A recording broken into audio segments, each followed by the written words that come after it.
entertainment world. Mike from 105.1 The Buzz joining us live, and Heather from 105.1 The Buzz joining us live. Good morning. Morning.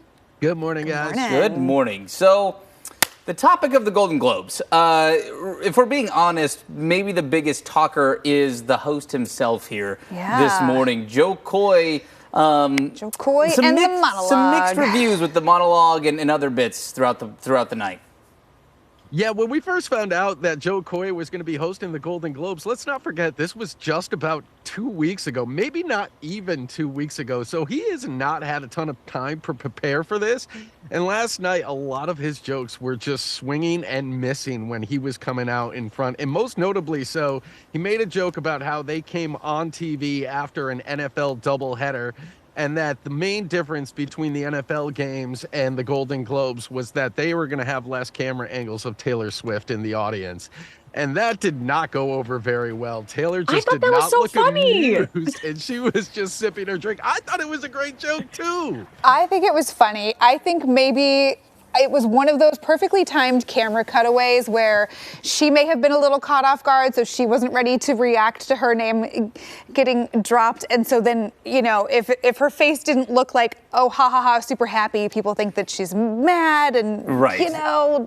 I think Taylor's so used to, Taylor does that, though. She plays into things so much. Yeah. So for all we know, she was, playing into it, and the whole world's like, oh, Joy Coy bombed, oh. Right. I think the big joke that bombed was his Barbie joke in the opener, in his monologue, where he says, essentially the joke. I'm paraphrasing for the record, so if you want to go and see the joke and inform your own opinion, go do that. But essentially, he was talking about how his favorite part of the movie was, Barbie talking about cellulite and flat feet and basically, quote unquote, poor women characteristics, and said that women are just character acting in this movie. And that one did not go over the room very well. And that's the big one I've seen take away from this morning as well. Yeah, there were definitely a couple movie jokes that kind of fell flat. It's tough, though. I feel for the guy because I've been a Joe Coy fan for years. Yeah, I've watched his stand-up, all his specials, his movies that he's done. I think he's great. I think he does really good stuff. He's done so much, too, for the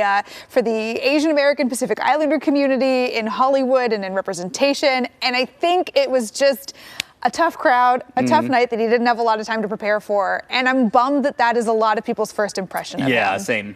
Yeah.